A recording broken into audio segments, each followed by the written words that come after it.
Jumpa lagi di Gapura Misteri, dan saya ucapkan terima kasih banyak untuk semua dukungan Anda, baik yang sudah subscribe, sudah like, komen, dan share ke teman-teman yang lain. Saya benar-benar mengucapkan terima kasih yang sebanyak-banyaknya. Semoga semuanya selalu diberikan kesehatan, diberikan kemudahan dan kelancaran dalam semua urusan. Kisah horor yang ke-16 ini merupakan cerita dari salah satu subscribernya Gamis, namanya Purnomo ya, atau lengkapnya itu Dedi Purnomo. Pada sekitar tahun 2020 ya, baru 2 tahun yang lalu lah, tepatnya itu sebelum pandemi ya, pandemi COVID-19. Sekitar awal-awal tahun atau tepatnya setelah tahun barunan seperti itu. Dan Purnomo ini pekerjaannya adalah sebagai seorang sopir, lebih tepatnya merupakan seorang sopir angkutan umum. Nah, pada suatu pagi, saat itu kebetulan itu hari Minggu ya, waktu Purnomo itu mau berangkat narik. Tiba-tiba itu ada seseorang yang nyetop angkotnya itu, dan padahal waktu itu tuh Purnomo itu belum nyampe ke jalan, maksudnya belum nyampe ke jalan raya ya, masih di jalan kampungnya. Maka berhentilah Purnomo di situ. Alhamdulillah belum juga nyampe jalan raya, tapi udah ada penumpang. Mudah-mudahan laris nyampe siang, nyampe sore, kata Purnomo seperti itu. Begitu orang tadi naik ke angkotnya itu, Purnomo pun kembali melanjutkan perjalanannya. Angkotnya itu kembali jalan kayak gitu menuju ke jalan raya untuk narik angkotnya. Tiba-tiba, stop, stop, stop, stop. Kenapa malah jalan Pur, kata si Anang ya. Yang ternyata itu adalah Anang, masih tetanggaan dengan Purnomo itulah. Lah, ternyata kamu Nang. Kirain siapa, makanya aku tadi langsung jalan aja. Gimana Nang, tumben naik angkot. Aku itu nggak mau naik angkot Pur, tapi mau nanya, Senin besok kira-kira kamu itu berangkat narik enggak? Ya berangkat lah Nang, apalagi hari Senin banyak anak-anak sekolah pada berangkat pakai angkot. Emang kenapa Nang, emang kenapa? Gini Pur, aku tuh mau pakai tenaga kamu, tapi ya karena besok kamu itu berangkat narik, ya udahlah mau gimana lagi. Emang butuh tenagaku itu buat apa Nang? Begini Pur, ceritanya itu temen-temenku ya, termasuk aku ada apa ya, kamu tahulah grup kocak ya. Grup kocak itu besok tuh ada undangan nikahan.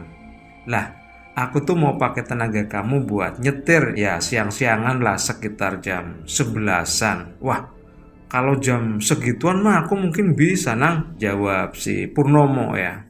Singkat cerita, mereka berdua pun akhirnya sepakat Anang menggunakan tenaganya Purnomo untuk jadi sopir ya hari Senin besok dengan menggunakan mobilnya si Anang tadi. Ya, Anang sendiri sebenarnya juga bisa nyetir sebenarnya, tapi karena belum lancar pakai mobil jadi ya agak males juga nyetir sendiri, makanya minta bantuan si Purnomo itu. Esok harinya, seperti biasa, Purnomo pun berangkat narik pagi harinya dan akan pulang saat menjelang tengah harinya ya, karena udah ada janji sama Anang. Pur, jangan lupa antar siang ya, teriak Anang saat angkotnya Purnomo itu melintas di depan rumahnya Anang. Purnomo pun hanya jempol kayak gitu ya ke arah Anang sebagai tanda setuju dan tanda mengiyakan. Setelah narik pagi harinya dan saat menjelang tengah hari, Purnomo pun pulang ke rumah karena udah ada janji itu tadi ya dengan si Anang. Dan ketika melintas di depan rumah Anang, ternyata bener juga, teman-temannya Anang itu udah pada ngumpul di sana, dan ada sekitar 5 atau ya 6 orang lah dengan si Anang tadi, ditambah 1 orang lagi nanti Purnomo. Jadi totalnya itu ada 7 orang dalam satu mobil nantinya.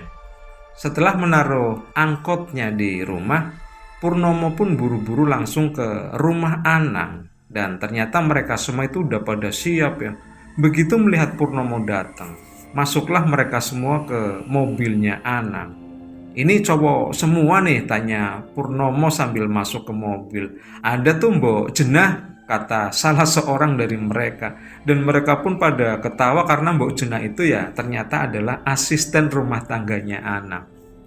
Setelah semuanya siap, berangkatlah mereka menuju ke sebuah kota kecil di mana lokasinya itu seperti yang tertera dalam undangan yang mereka terima. Dan diperkirakan perjalanannya ya memakan waktu sekitar 3-4 jaman lah.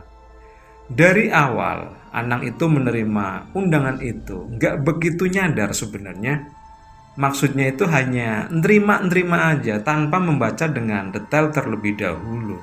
Dan ternyata di undangan itu kepadanya itu tertulis bukan untuk perorangan, melainkan kepadanya itu untuk salah satu komunitas atau grup ya. Di situ tertulis kepada anggota grup kocak. Ya memang grup kocak itu ya anggotanya memang mereka berenam ya, termasuk salah satunya ya Anang itu tadi. Karena memang awal pemberian nama itu tuh melihat karakter anggotanya yang rata-rata itu orangnya kocak-kocak dan suka bercanda lah seperti itu ya. Makanya dinamain grup kocak. Mereka pun satu sama lain merupakan teman-teman lama dan rumahnya pun nggak berjauhan sih, masih dalam satu kota itu. Jadi sampai mereka dewasa pun grup itu masih solid dan rata-rata umur mereka pun juga nggak terpaut jauh lah satu sama lain. Rata-rata itu ya sekitar 30 tahun. Ya meskipun nggak rata-rata banget lah ya, ada yang 29 tahun, ada yang paling muda itu 28 tahun. Dan ada yang sudah menikah dan juga ada yang belum menikah. Anehnya, sampai dengan mereka berangkat ke kota yang tercantum dalam undangan itu, tepatnya itu di sebuah kota yang agak jauh juga dari kota mereka begitu, mereka itu masih belum ngeh ya, sebenarnya itu yang nikahan itu siapa. Memang di undangan itu tertera nama Wahyudi dan Nurjana, nama samaran ya, termasuk turut mengundangnya juga ada di situ. Tetapi mereka itu nggak ada satupun yang ingat atau mengenalnya. Ya, yang jadi pertanyaan adalah nggak kenal, nggak ingat, kenapa mesti harus datang? Ya, itulah grup kocak. Untuk memelihara kesulitannya itu, mereka itu jaga-jaga. Siapa tahu memang mereka itu lupa dengan teman mereka yang mau nikahan itu. Karena memang sudah lama nggak ketemu atau memang nggak begitu akrab-akrab banget lah. Tapi mereka yang punya hajat atau yang mau nikah itu masih ingat dengan mereka semua. Bisa jadi kan seperti itu. Mempertimbangkan itu semua, akhirnya grup kocak itu berusaha untuk datang ke undangan itu. Gimana Ki? Udah inget belum teman kita yang mau nikahan itu siapa? Tanya si Anang ke Kiki ya, salah satu anggota grup kocak yang lainnya. Kiki itu cowok ya, bukan cewek. Belum Nang, kata si Kiki. Sama sekali aku tuh nggak inget, jawab si Kiki ke Anang. Demikian juga anggota grup kocak yang lainnya. Mereka juga sampai saat itu belum ingat siapa itu Wahyudi dan Nurjana. Ya udahlah, yang penting kita berusaha datang. Siapa tahu setelah kita nyampe sana dan ketemu sama orangnya, kita itu baru ingat, kata Anang ngasih semangat. Perjalanan pun lancar dan gak menemui hal-hal yang aneh, normal-normal saja dan gak menemui kendala sama sekali. Sampai akhirnya tibalah Purnomo dan rombongannya itu di sebuah kota sesuai yang tertera di undangan. Nah, setelah nyampe di kota itu, Purnomo pun mencari alamatnya karena Purnomo juga nggak begitu paham ya dengan kota itu ya, termasuk Anang juga. Akhirnya mereka pun sempat muter-muter ke sana kemari untuk mencari alamat tepatnya. Nah, disinilah mulai ada kejanggalan atau keanehan-keanehan yang mereka alami. Pur, stop. Kayaknya bener deh jalan yang tadi, Pur. Kita itu kebablasan. Iya ya, Nang. Ini aku juga bingung, Nang. Berarti kita putar balik aja kali ya, Nang ya. Ya iyalah, masa mau diterusin bablas ke sana. Akhirnya mereka pun putar arah balik lagi ke jalan yang awal tadi. Dan karena kebetulan yang megang undangan itu si Anang, dan di undangan itulah terdapat peta atau denah lokasinya, dan Anang juga duduknya pas kebetulan di depan ya, di sebelahnya Purnomo lah, dengan tujuan mempermudah komunikasi karena semua itu nggak ada yang tahu alamatnya. Setelah putar balik, sampailah mereka di sebuah jalan kecil dan di atasnya ada semacam gapura perumahan gitu ya. Pintu gerbang itu kan biasanya di atasnya ada namanya perumahan apa kayak gitu ya. Nang, kok jalannya kecil ya, ngepres banget ini buat mobil. Ya, namanya juga perumahan klaster pur, unitnya terbatas, jadi ya jalannya kecil. Ngapain juga bikin jalan besar-besar kalau penghuninya aja sedikit. Ya, bener juga ya, Nang ya, bener juga. Sambil kebingungan, Purnomo pun akhirnya masuk juga ke jalan kecil tadi, masuk ke perumahan klaster itu. Nang, kok nggak ada tanda-tanda orang punya hajat ya? Nggak ada tenda, nggak ada layos. Jangan-jangan kita itu nyasar ya, Nang ya? Kata Purnomo. Iya ya, Purja, iya ya. Tapi bener kok, ini jalan sesuai dengan denah lokasi di undangan, Pur. Ya udahlah, Nang, kita lanjut terus aja ya. Oh ya, Nang, biasanya itu kalau orang mau punya hajat itu kan, ya ini sih biasanya ya, Nang ya, itu di ujung jalan sana tuh paling nggak ada janurnya loh, Nang. Ya janur buat tanda kalau ini tuh jalan menuju rumah hajat.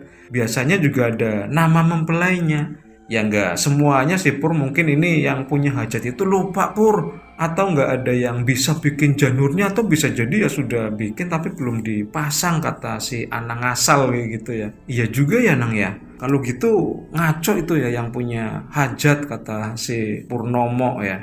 Semakin jauh ternyata bener juga, di situ tuh nggak ada orang atau warga yang sedang punya gawe, nggak ada satu rumah pun yang punya hajatan di sana. Sampai hampir ujung komplek pun nggak ada. Dan penghuni atau warga di komplek itu pun juga nggak ada yang berada di luar. Sampai akhirnya ada salah satu orang yang kebetulan lagi ada di depan rumah. Permisi Pak, mau nanya, di sini tuh ada yang lagi punya hajat nggak ya? Tanya Purnomo ke salah satu warga situ. Anggap aja namanya Pak Sukardi ya. Wah, mas-mas ini salah jalan kali ya. Di sini tuh nggak ada sama sekali yang punya hajat, Mas. Tapi ini jalannya sudah sesuai dengan undangan ini, Pak. Sambil menunjukkan undangannya ke bapak-bapak itu tadi ya, ke Pak Kardi tadi. Iya ya, Mas ya, ini sesuai dengan di undangan ya. Ya, Pak Sukardi itu pun malah ikut bingung juga akhirnya. Mungkin di perumahan sana, Mas, perumahan setelah ini. Oh iya, masih ada lagi ya, Pak ya? Iya, Mas, di sana itu masih ada beberapa perumahan, mungkin ya. Salah satunya ada lagi, Mas, yang punya hajat di perumahan sana. Pokoknya sebelum pertigaan, di situ tuh ada beberapa perumahan, kata Pak Kardi. Ya udah Pak, terima kasih Pak, kalau gitu kami permisi. Mereka pun akhirnya bergegas menuju ke perumahan berikutnya. Pur, kamu itu mau kemana? Yang balik ke jalan besar tadi lah. Kenapa lewat lurus? Ya kan pasti ada jalan tembus, Nang. Namanya juga perumahan, daripada mundur kan jauh banget tuh, lihat tuh. Pur, di mana-mana yang namanya perumahan klaster itu yang nggak ada jalan tembus, cuma satu pintu doang. Akhirnya di situ pun Purnomo mau nggak mau ya harus jalan mundur mobilnya. Ya lumayan jauh lah, sampai akhirnya tuh mereka kembali ke jalan utama dan mereka melanjutkan perjalanannya ke arah tadi sesuai yang ditunjukkan oleh Pak Sukardi itu. Pelan-pelan mereka menyisir jalan utama itu, khawatir kalau kelewatan lagi. Makin jauh, nggak menemukan juga gapura sebuah perumahan. Sampai lumayan jauh juga mereka itu akhirnya menemukan sebuah pertigaan. Waduh. Ini kayaknya kejauhan lagi nih, Nang. Kita udah nyampe pertigaan, kata Pak Kardi tadi kan bilangnya sebelum pertigaan bakal ketemu beberapa perumahan. Lah iya ya Pur. Makin tambah bingung, sementara yang lainnya pun lebih banyak diem. Ada yang tertidur, ada yang males-malesan karena mungkin ya kecapean ya duduk sedari tadi siang. Akhirnya sesuai kesepakatan mereka pun terpaksa putar arah lagi, dan kali ini tuh bener-bener pelan-pelan banget. Lebih pelan dari yang tadi. Bahkan sampai ada beberapa kendaraan yang ada di belakangnya mobil itu tuh pada ngelakson-ngelakson, tatet. Ah bodo amat lah, namanya juga lagi nyari alamat, kata si Purnomo. Pur. Maksudnya tatit-tatit itu lampu hazardnya dinyalain. Oh iya ya nang, sorry nang, kelupaan. Ya namanya juga supir angkot lah nang, kata Purnomo ngeles ya. Makin jauh, tetap mereka itu sama sekali nggak menemukan gapura perumahan. Dan anehnya hal itu terjadi itu sampai berulang-ulang 3 kali. 3 kali mereka itu bolak-balik di jalan utama itu sampai akhirnya sebuah keanehan kembali terjadi di sana. Persis sebelum pertigaan yang tadi, beberapa puluh meter sebelum pertigaan tadi, mereka itu tiba-tiba melihat ada sebuah hiasan janur kuning begitu ya, atau apalah istilahnya ya, janur kuning yang melengkung persis di bawah gapura sebuah perumahan. Dan kali ini perumahannya itu berbeda dengan perumahan klaster yang tadi ya, yang pertama kali mereka temui di sana tadi. Kali ini tuh perumahannya agak luas dan jalannya pun agak lebih besar. Ya bisalah buat mobil berpapasan kayak gitu ya. Gak lama setelahnya masuklah mobil mereka itu ke perumahan itu. Aku bilang juga apa, pasti kan bakal ketemu karena alamat atau denahnya itu jelas, kata Purnomo membanggakan diri. Kalau jelas kenapa nggak sedari tadi ketemunya, Pur. Lagian aku tuh merasa aneh ya, kenapa sedari tadi waktu kita bolak-balik sampai lebih dari 3 kali, kita tuh nggak menemukan satupun atau nggak lihat perumahan ini ya, kata Kiki yang sedari tadi memang cuma merem doang. Ya kan pada tidur, termasuk kamu juga tidur kan Ki, ya wajar lah kalau nggak ketemu. Meskipun udah bolak-balik nyampe lebih dari 3 kali, apalagi semua udah pada capek, bisa jadi kurang fokus tuh, kata si Anang. Mereka pun kembali mulai mencari rumah satu demi satu, dan anehnya rumah sebanyak itu belum ada satupun yang ditempati. Waduh nang, ini perumahan baru ya? Masa dari depan sana nyampe sini rumahnya kosong semua? Ya mungkin juga Pur, mungkin si Wahyudi atau Nurjana juga belum lama ngambil rumah di sini Pur. Atau bisa jadi ya orang tua mereka yang ngambil di sini terus sekalian buat tempat hajatan Pur. Intinya tuh di sini perumahan baru. Iya ya Nang. Mumpung rumah masih baru, sekalian selamatan, sekalian buat nikahan ya Nang, begitu ya Nang ya. Nang. Lihat itu Nang, di depan Nang itu kayak ada tenda ya Nang ya. Kayak ada layos, kata si Purnomo. Akhirnya ketemu juga ya Nang ya, lanjut Kiki. Tapi sumpah aku tuh tadi bener-bener heran kenapa ya komplek perumahan sebesar ini kok belum ada penghuninya ya. Tapi ya udahlah, ngapain pusing-pusing mikirin perumahan, udah nyampe aja udah untung banget, kata Purnomo. Setelah beberapa saat akhirnya sampailah mereka di rumah tempat hajatan pernikahannya Wahyudi dan Nurjana. Sudah lumayan banyak tamu juga di situ, tapi anehnya, meskipun sudah banyak tamu, mereka itu seolah-olah sibuk dengan dirinya masing-masing begitu ya. Mereka semua tuh lagi pada makan, tapi nggak ada satupun yang ngobrol. Malah mereka itu justru pada nengok ke arah rombongannya si Anang itu tadi. Begitu Anang dan teman-temannya mulai masuk ke tenda itu, tapi ya masih di penerima tamu gitu ya, masih di resepsionis, belum sampai masuk ke tendanya. Mereka itu semua pada memandang ke arah Anang dan rombongannya. Gak ada satupun yang grup kocak kenal waktu itu, bahkan sampai kedua mempelai pun gak ada di pelaminan itu. Ini mau ketemu sama siapa, kedua mempelai juga gak ada, yang punya hajat juga gak ngerti kayak apa orangnya. Bahkan tamu undangannya pun gak ada yang mereka kenal. Sampai akhirnya muncullah seorang bapak-bapak yang menyapa mereka. Mas baru pada nyampe ya? Mari silakan duduk, apa mau langsung makan aja? Silakan, itu udah disiapin tuh di meja prasmanan, kata bapak-bapak itu tadi. Begitu mereka disapa oleh bapak-bapak tadi, Anang dan teman-temannya pun terkejut. Ternyata bapak-bapak itu tadi adalah Pak Sukardi yang mereka temuin di perumahan klaster sebelumnya. Ya Pak Sukardi yang sempat mereka tanyain di mana rumahnya Wahyudi dan Nurjana itu. Mereka pun gak habis pikir kenapa sampai terjadi kayak gitu. Kenapa tiba-tiba Pak Sukardi ada di sini? Aneh banget ya, pikir si Purnomo dan teman-temannya. Logikanya itu kalau memang Pak Sukardi itu mau ke situ, kenapa tadi itu nggak bareng aja? Jadi bisa langsung ketemu alamatnya. Di tengah-tengah kebingungan mereka, Purnomo pun nyeletuk ke Anang. Nang, bener-bener kayak mimpi ya. Aneh tapi nyata, bisik Purnomo ke Anang. Udah, nggak usah diomongin. Yang penting tuh mobilnya tuh diparkir dulu sana, jangan di tengah jalan kayak gitu, jawab Anang. Oh ya Nang, sorry. Namanya juga sopir angkot lah Nang. Akhirnya Purnomo pun berusaha memarkirkan mobilnya. Dan karena di situ parkiran udah agak sesak begitu ya, terpaksa mencari tempat parkiran lain yang agak kosong. Dan satu lagi keanehan terjadi di sana. Perasaan tadi waktu masuk ke sini parkiran tuh belum sepenuh ini. Kenapa sekarang jadi penuh ya?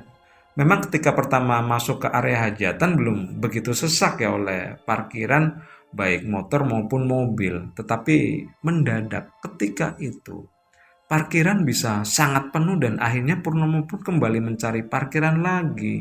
Berusaha mencari lahan kosong buat parkir. Semakin jauh. Waduh. Ini kenapa perumahan jadi penuh oleh kendaraan? Ini nggak mungkin seperti ini. Memang benar saat itu seluruh jalan yang ada di perumahan itu mendadak penuh oleh kendaraan. Padahal kalau diperhatikan, tamunya pun sedari tadi yang nggak nambah. Ya segitu-gitu aja, tapi yang mengherankan itu jumlah kendaraan yang parkir itu malah semakin banyak dan semakin banyak. Waduh, ini pasti ada yang nggak beres ini pasti aku lagi ada yang ngerjain, kata si Purnomo ya. Yang saat itu tuh udah mulai berpikiran di luar nalar. Semakin jauh menurut perasaan Purnomo itu dia seolah-olah itu udah nyampe di gapura, di depan gapura itu. Loh, ini kenapa seluruh jalan perumahan kok penuh kendaraan semua, padahal dari tadi waktu aku masuk tuh nggak ada kendaraan satupun. Kalaupun ada ya kendaraan juga deket-deket dengan rumah hajatan itulah. Semakin bingung dan khawatir juga Purnomo. Dan saat Purnomo itu lagi bingung sambil tengok, tiba-tiba itu ada seseorang yang menyapanya. Loh Mas, kenapa Masnya balik ke sini lagi? Mendengar ada suara seperti itu, Purnomo pun langsung noleh ke arah suara itu dan ternyata orang yang ngomong tadi adalah Pak Sukardi. Pak Sukardi yang tadi dia lihat itu di rumah yang sedang hajatan. Dan anehnya lagi, saat itu Purnomo itu seperti kembali lagi ke perumahan klaster yang pertama itu. Persis di rumahnya Pak Sukardi itu. Purnomo itu benar-benar merinding dan gak habis pikir. Heran aku tuh sedari tadi lagi nyari tempat parkiran, kenapa tiba-tiba nyampe di sini, balik lagi ke perumahan klaster ini, kata si Purnomo. Setelah ngobrol kesana kemari dengan Pak Sukardi itu, tiba-tiba kayak ada seseorang yang menepuk pundak Purnomo. Rupanya dia itu adalah salah satu warga juga ya di situ. Mas. Mas itu nyari siapa? Mas itu sedang ngobrol sama siapa? Oh iya Pak, saya itu lagi ngobrol sama Pak Sukardi yang punya rumah ini. Sambil menunjuk ke rumah Pak Kardi, tapi wajah Purnomo itu masih tetap memandangi wajah salah satu warga itu tadi ya, gak menengok ke rumahnya Pak Kardi. Mas, saya itu sudah memerhatikan Mas dari siang tadi. Masnya itu sudah bolak-balik ke sini 2 kali kan? Pertama tadi kalau nggak salah itu sama rombongan gitu ya. Dan yang kedua itu sekarang ini. Dan saya heran, kenapa tadi Masnya itu bicara sendiri di depan rumah kosong ini? Mendengar warga itu bilang seperti itu, Purnomo pun kaget setengah mati. Dan langsung menoleh ke arah rumah Pak Sukardi itu. Dan ternyata benar, rumah itu adalah rumah kosong. Ya jauh beda lah dengan apa yang Purnomo lihat sebelumnya. Kali ini tuh bener-bener rumah subung atau rumah kosong yang bangunannya itu sendiri tuh mau roboh dan sudah banyaklah ditumbuhi oleh tumbuhan-tumbuhan liar di sana ya. Setelah cerita panjang lebar dengan salah satu warga itu pun akhirnya menceritakan tentang rumah itu dan penghuninya. Jadi menurut cerita dari warga itu bahwa rumah itu memang dahulunya dihuni oleh seorang bapak-bapak. Ya Pak Sukardi itu ya, dan 1 orang anaknya serta menantunya, istrinya si anaknya Pak Kardi tadi. Nah, Pak Kardi itu mempunyai seorang anak laki-laki dan seorang menantu perempuan. Mereka itu baru saja menikah. Dan menikahnya juga di rumah itu sekitar 5 tahun yang lalu. Dan entah karena apa, konon sih ceritanya karena kecelakaan saat mereka bertiga itu mau mudik ke rumah menantunya, dan akhirnya mereka semua itu meninggal, Mas. Dan dimakamkan di sana di pemakaman umum sebelum pertigaan sana tuh.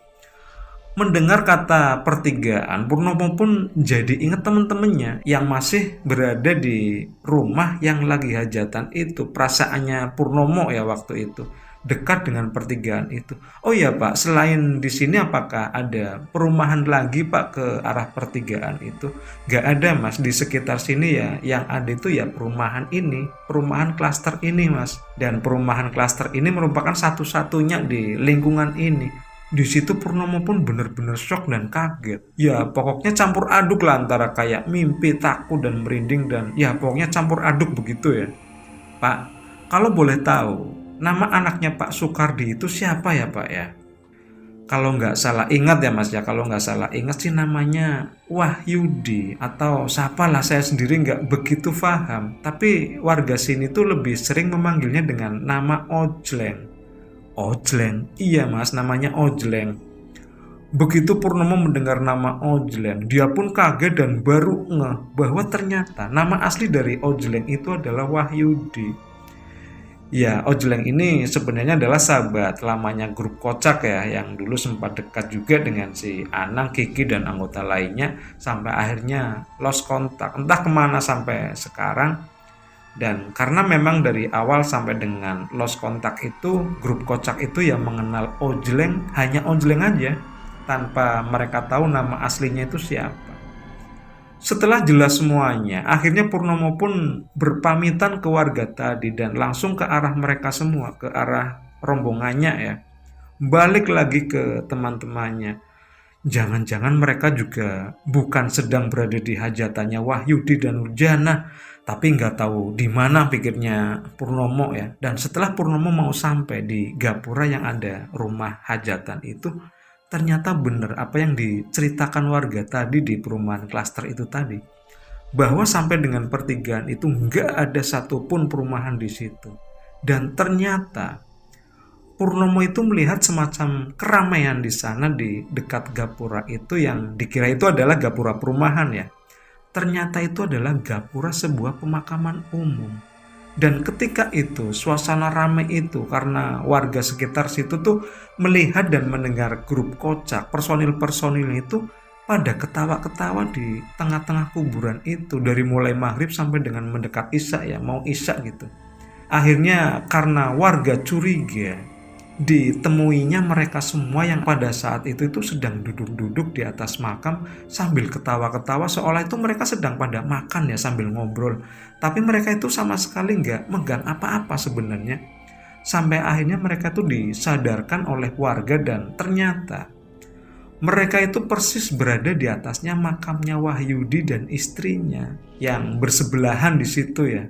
Dan singkat cerita, setelah mereka semua disadarkan oleh warga situ, akhirnya mereka pun mengucapkan terima kasih dan mohon maaf atas apa yang mereka lakukan di pemakaman tersebut. Meskipun itu semua di luar kesadaran mereka sendiri.